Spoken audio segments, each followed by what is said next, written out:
Heart का external structure है, ये आपके हार्ट का इंटरनल स्ट्रक्चर है। ठीक है, हम आपको अभी पहले हार्ट का एक्सटर्नल स्ट्रक्चर समझाएंगे। स्ट्रक्चर सब समझ लीजिए। इसमें 4 चैम्बर होते हैं, पहला, दूसरा, तीसरा और चौथा। पहला क्या है? Right atrium. दूसरा है लेफ्ट एट्रियम।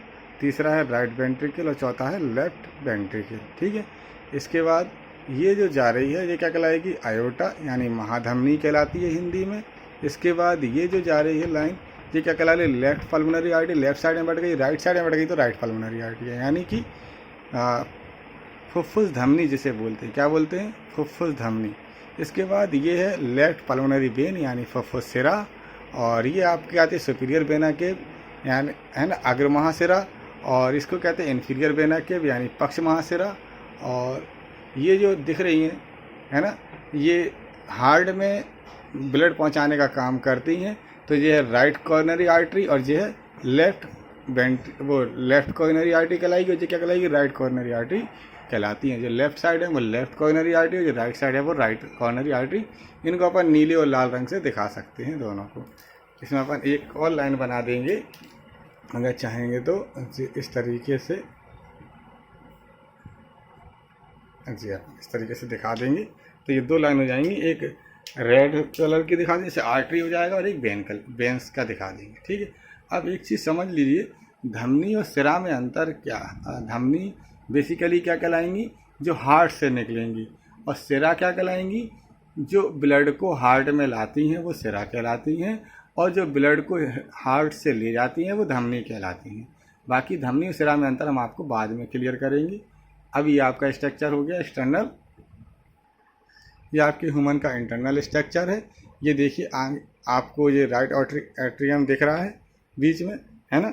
इसमें इसकी सुपीरियर वेना केव की और इन्फीरियर वेना केव की क्या होगी? ओपनिंग होगी। यहीं पे एक एवी नोड पाई जाती है, इसे ऑरिकुलर वेंट्रिकुलर नोड कहते हैं। ये क्या करती है? पंप में जो एक्टिविटी है हृदय को चलाने का काम करती है, हृदय को पंप करने का काम करती है। इसके बाद ये आपकी आयोटा जा रही है। देखो आयोटा कहाँ से खुल रही है? ये आयोटा, ठीक है, ये यहाँ से जा रहा है। आयोटा कहाँ से खुलता है? लेफ्ट वेंट्रिकल से। और पल्मोनरी आर्टरी कहाँ से खुल रही है? ये राइट वेंट्रिकल से जो पल्मोनरी आर्टरी जाती है। ठीक है, तो पल्मोनरी आर्टरी कहाँ से जाएगी? राइट वेंट्रिकल से। और आयोटा कहाँ से जाएगा? लेफ्ट वेंट्रिकल से। ऐसे आयोटा में कैसा है? शुद्ध रुधिर। लेफ्ट साइड में कैसा रुधिर होता है? शुद्ध।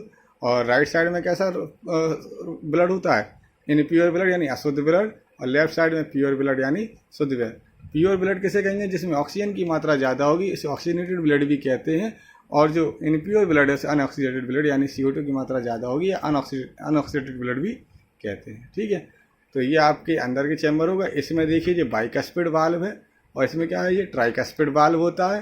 राइट और एट्रियम के बीच में देखो ये वाल्व पाए जाएंगे, क्या कहलाएंगे? Tricuspid valve.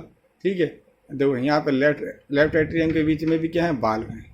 इन आयोटा में भी जहाँ से ये ओपनिंग होते हैं उनमें वाल्व पाए जाते हैं। पल्मोनरी आर्टरी में पल्मोनरी वाल्व है, और आयोटा में कौन सा वाल्व कहलाएगा? आयोटिक वाल्व कहलाते हैं। कैसे होते हैं? अर्धचंद्राकार होते हैं। ये क्या करते हैं? ब्लड को इनके अंदर तो जाने देते हैं, है ना, आयोटा में या फिर पल्मोनरी आर्टरी में, लेकिन वापस नहीं आने देते।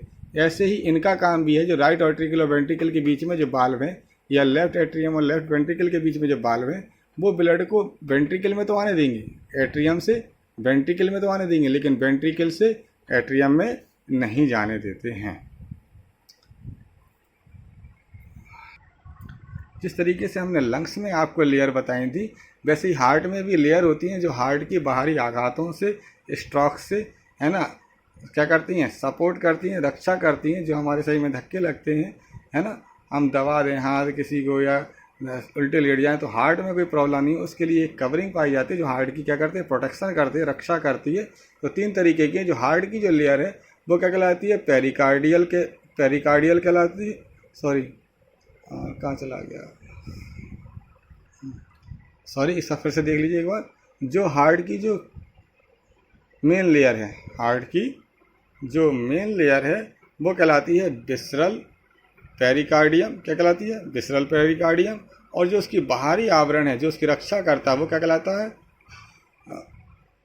वो पैराइटल पेरिकार्डियम कहलाता है। क्या कहलाता है? Parietal pericardium. इनके बीच में यानी हार्ट की लेयर और जो उसकी कवरिंग है सपोर्टिंग वाली, उसके बीच में जो कैविटी कहलाएगी वो क्या कहलाएगी, पेरिकार्डियल कैविटी कहलाती है। इन्हीं के चारों जब ये आवरण बन जाएगा, यानी पेराइटल पेरिकार्डियम के बाद एक फाइब्रस भी पाए जाते हैं जो क्या करते हैं, हार्ट को सपोर्ट करते हैं, वो कहलाता है फाइब्रस पेरिकार्डियम। इन सबको मिला के जो बनता है आवरण वो कहलाता है सेरस पेरिकार्डियम। ठीक है, इन्हीं सब आवरणों को मिला के जो एक स्ट्रक्चर पूरा बन जाएगा वो क्या कहलाएगा, सेरस पेरिकार्डियम कहलाता है। इसमें हम आपको ये बता रहे हैं कि किस तरीके से मनुष्य में ब्लड का सर्कुलेशन होता है। मनुष्य के ब्लड सर्कुलेशन को दोहरा रुधिर परिसंचरण तंत्र या डबल सर्कुलेटरी सिस्टम कहते हैं, क्योंकि हार्ट में ब्लड 2 बार आता है और बॉडी में जाता है, इसलिए उसको क्या कहते हैं, दोहरा रुधिर परिसंचरण तंत्र कहते हैं। कैसे वो देख लीजिए। पहले क्या है, संपूर्ण बॉडी से वेना केव द्वारा, चाहे वो सुपीरियर वेना केव हो चाहे आपकी इन्फीरियर वेना केव हो, क्या करती है, होल बॉडी से, संपूर्ण बॉडी से ब्लड को लाती है। कैसा ब्लड लाएगी, इनप्योर यानी अनऑक्सीडेटेड ब्लड लाती है, इसमें ऑक्सीजन की मात्रा कम होती है। अशुद्ध ब्लड को लाती है, इनप्योर ब्लड को लाती है। कहाँ पे लाएगी, राइट ऑरिकल में लाती है। राइट ऑरिकल से जब इसमें कॉन्ट्रैक्शन होगा, संकुचन होगा, है ना, तो इसके बाद पहले रिलैक्सेशन होता है तो ब्लड आ जाता है। जैसे रिलैक्सेशन होगा, थैली बड़ी होगी, ब्लड अंदर आ जाएगा। जैसे कॉन्ट्रैक्शन होगा, ये बाल्ब खुल जाते हैं कॉन्ट्रैक्शन से, और कहाँ जाता है ब्लड, राइट ऑरिकल से राइट वेंट्रिकल में आ जाता है। यहाँ से पल्मोनरी ट्रंक द्वारा, कहाँ द्वारा, पल्मोनरी ट्रंक यानी फुफ्फुस धमनी के द्वारा, किसके द्वारा, फुफ्फुस धमनी के द्वारा कहाँ आता है, लंग्स में। फुफ्फुस धमनी में कैसा ब्लड है, फुफ्फुस धमनी में आपका अशुद्ध ब्लड है, याद रखना। इसके बाद लंग्स में जैसे ही ब्लड, अशुद्ध ब्लड पहुंचेगा, यानी CO2 की मात्रा जिसमें ज़्यादा है, तो लंग्स में जब रेस्पिरेशन क्रिया हमने बताई थी तब बताया था आपको कि O2 कहाँ जाएगा, ब्लड में, और CO2 कहाँ चला जाता है, लंग्स से शरीर के बाहर निकल जाता है। अब इस ब्लड में क्या मिल गई, CO2 हट गई और ऑक्सीजन मिल गई। अब यही ऑक्सीजनेटेड ब्लड यानी शुद्ध ब्लड पल्मोनरी वेन के द्वारा, किसके द्वारा, पल्मोनरी वेन यानी फुफ्फुस सिरा के द्वारा। ठीक है, फुफ्फुस महासिरा के द्वारा कहाँ जाएगा, लेफ्ट ऑरिकल में आ जाएगा या एट्रियम में आ जाएगा। ऑरिकल भी बोल सकते हैं, एट्रियम भी बोल सकते हैं। तो लेफ्ट एट्रियम में आएगा। लेफ्ट एट्रियम में रिलैक्सेशन के बाद फिर क्या होता है, कॉन्स्ट्रक्शन होगा। जैसे ही कॉन्स्ट्रक्शन होगा तो लेफ्ट ऑरिकल या एट्रियम से कहाँ जाएगा, लेफ्ट वेंट्रिकल में ब्लड आ जाता है, और ये ब्लड फिर से कहाँ चला जाता है, आयोटा में पंप कर दिया जाता है, यानी महाधमनी में भेज दिया जाता है। महाधमनी से संपूर्ण बॉडी में जाएगा। इसके बाद धमनी लास्ट में किसमें बदल जाती है, महीन नलियों में बढ़ जाती है। इन महीन नलियों को क्या कहते हैं, कैपिलरीज बोलते हैं। क्या बोलते हैं, कैपिलरीज। ठीक है, यही कैपिलरीज बाद में किसे बन जाएंगी, वेन्स बना लेंगी, और वेन्स से वेना केवा में ब्लड आ जाता है, और फिर से कहाँ चला जाएगा, राइट आर्टिकल में। इस तरीके से ब्लड हमारे हृदय में 2 बार आता है और पंप होता है, इसलिए इसको क्या कहते हैं, दोहरा रुधिर परिसंचरण तंत्र कहते हैं। गुड मॉर्निंग स्टूडेंट, आज हम आपको वर्किंग ऑफ हार्ट के बारे में बता रहे हैं। इससे पहले कुछ टर्म आप समझ लीजिए कि जो हार्ट में कॉन्ट्रैक्शन होते हैं उन्हें सिस्टोल बोलते हैं, और रिलैक्सेशन जो होते हैं उसे क्या बोलते हैं, डिस्टोल बोलते हैं। ठीक है, इसके बाद जो अपने राइट ऑरिकल हैं और लेफ्ट ऑरिकल हैं, ये ब्लड को कलेक्शन करने का काम करते हैं, ये कलेक्ट करते हैं पूरी बॉडी से ब्लड को। इसके बाद जो राइट वेंट्रिकल हैं और लेफ्ट वेंट्रिकल हैं, ये ब्लड को लेने के बाद, राइट ऑरिकल और लेफ्ट ऑरिकल से लेने के बाद पूरी बॉडी में सप्लाई करने का काम करते हैं। ठीक है, तो लेफ्ट ऑरिकल क्या कर रहा है, कलेक्ट कर रहा है, और ये क्या कर रहा है, सप्लाई करते हैं। वेंट्रिकल क्या करते हैं, सप्लाई करते हैं। ठीक, इसके बाद हार्ट में इस तरफ ऊपर की तरफ, कहाँ पे, ऊपर की तरफ, ठीक है, एक साइनो ऑरिकुलर नोड पाया जाता है। क्या पाया जाता है, साइनो ऑरिकुलर नोड पाया जाता है, और एट्रियो और वेंट्रिकल के बीच में एक एवी नोड पाया जाता है। इसे कहते हैं एट्रियो वेंट्रिकुलर नोड। क्या बोलते हैं, एट्रियो वेंट्रिकुलर नोड। ठीक, साइनो ऑरिकुलर नोड को अपन पीसमेकर भी बोलते हैं, क्योंकि ये हार्ट बीट को स्टार्ट करता है, हार्ट के पंप का वर्किंग को स्टार्ट करता है, इसलिए इसे पेसमेकर भी बोलते हैं, या फिर इसे हार्ट ऑफ द हार्ट भी बोलते हैं, क्योंकि हार्ट का ही हार्ट है जो हार्ट को वर्किंग करने में मदद कर रहा है। ठीक है, तो क्या बोलते हैं, साइनो ऑरिकुलर नोड बोलते हैं, ऐसे नोड बोलते हैं, या पेसमेकर बोलते हैं, हार्ट ऑफ द हार्ट बोलते हैं। इसके बाद एवी नोड है। ठीक, अब वर्किंग समझ लीजिए।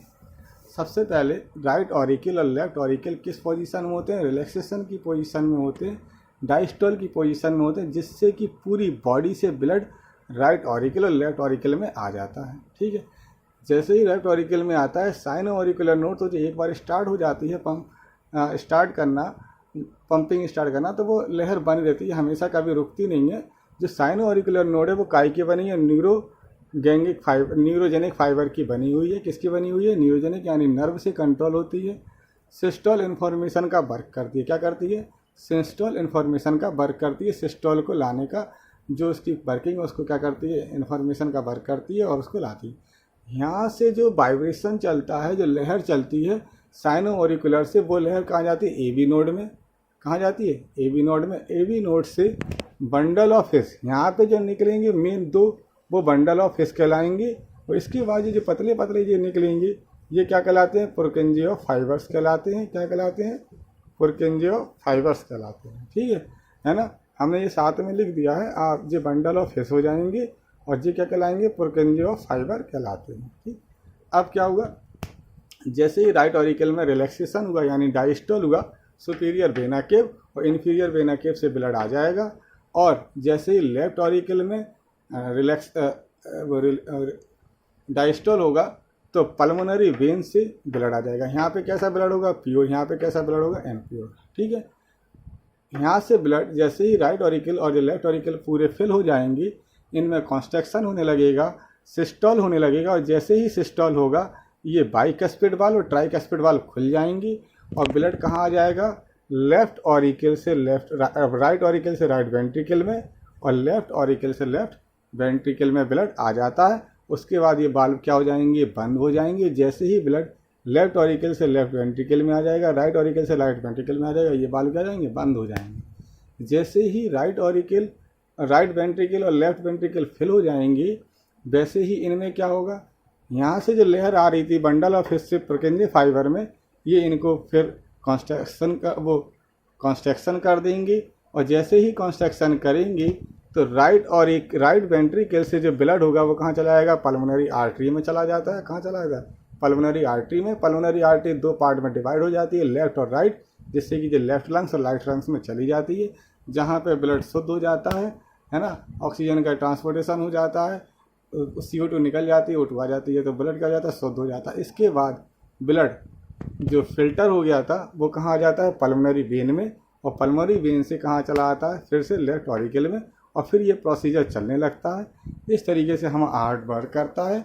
इसमें एक बार डिस्टॉल होगा, फिर सिस्टॉल होगा, फिर इसमें एक बार डिस्टॉल होगा, फिर सिस्टॉल होगा। इस तरीके से दोनों में ही एक बार डिस्टॉल और सिस्टॉल होता है। ठीक है, इसके बाद एक चीज़ और समझ लीजिए, इसमें जो सिस्टोल है और डायस्टोल है, यानी जो सिस्टोल होता है, डायस्टोल की जो प्रोसीजर होती है उसमें 8 सेकंड का समय लगता है ना? तो जो हार्ट बीट है वो एक हार्ट बीट 8 सेकंड में कंप्लीट होती है। एक पूरी हार्ट बीट यानी एक पूरा पंप जो हृदय का है, यानी ब्लड का आना और पूरी बॉडी में जाना, ये जो एक फंक्शन है पूरा, ये हार्ट बीट 8 सेकंड में होती है। और 1 मिनट में कितने सेकंड होगा? 60 सेकंड। अगर अपन डिवाइड करते हैं तो टोटल हार्ट बीट कितनी आती है ना? कितनी आ जाती है? 75 आती है लगभग। ठीक है, तो एक स्वस्थ मनुष्य में लगभग 72 से 75, कितनी? लगभग 72 से 75 पर मिनट हार्ट बीट होती है। और नॉर्मली 72 सही मानी जाती है। ठीक है, 72 का ही रेशियो मानते हैं कि 72 कम से कम होना चाहिए।